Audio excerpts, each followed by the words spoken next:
जबरन वसूली से जुड़ा मनी लॉन्ड्रिंग का मामला 200 करोड़ जबरन वसूली से जुड़ा मनी लॉन्ड्रिंग का मामला। जैकलिन फर्नांडिस ने याचिका वापस ली है। अभिनेत्री ने सुप्रीम कोर्ट से याचिका वापस ली। पटियाला हाउस कोर्ट के आदेश को चुनौती दी गई थी। तो देखिए, सुप्रीम कोर्ट ने कानून के तहत उपलब्ध उपायों का लाभ उठने की दी छूट। तो लाभ उठाने की छूट दी गई है। सुप्रीम कोर्ट ने कानून के तहत उपलब्ध उपायों का लाभ उठाने की छूट दी है।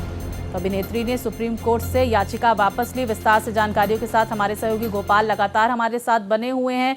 क्या जानकारी आ रही है गोपाल? याचिका वापस ली गई है जैकलिन फर्नांडिस की तरफ से।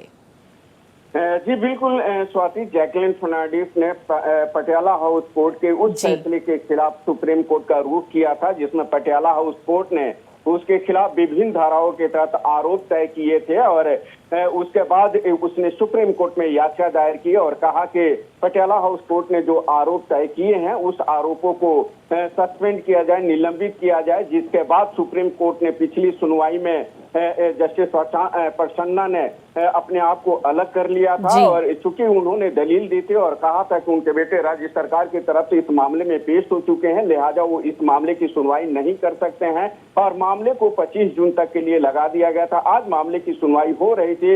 उस दौरान जैकलिन की तरफ से पेश वकील ने कहा कि वो जो कानूनी अन्य विकल्प बचे हुए हैं उस विकल्प को आजमाना चाहती है, लिहाजा याचिका वापस लेने की अनुमति दी जाए। जिसके बाद कोर्ट ने अनुमति दे दी है क्योंकि जैकलिन सीधे पटियाला हाउस कोर्ट के बाद सुप्रीम कोर्ट का रुख किया था, जबकि उन्हें हाई कोर्ट जाना चाहिए था। हाई कोर्ट से अगर राहत नहीं मिलती तब सुप्रीम कोर्ट आना चाहिए था।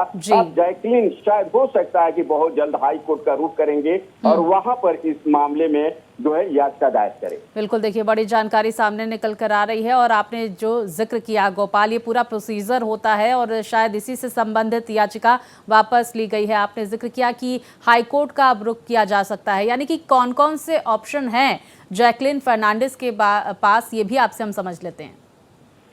जी बिल्कुल स्वाति, अभी जैकलिन के पास चूंकि पटियाला हाउस कोर्ट ने आरोप तय किए हैं तो वो चाहे तो दिल्ली हाई कोर्ट का रुख कर सकती है। दिल्ली हाई कोर्ट के सिंगल बेंच इस मामले में सुनवाई करेगी। अगर वहां से राहत नहीं मिलती है तो फिर डिवीजन बेंच इस मामले में सुनवाई करेगी और वहां से भी राहत नहीं मिलेगी तब जाकर के अंतिम जो विकल्प के तौर पर है वो सुप्रीम कोर्ट है, यहाँ पर वो रुख कर सकती है।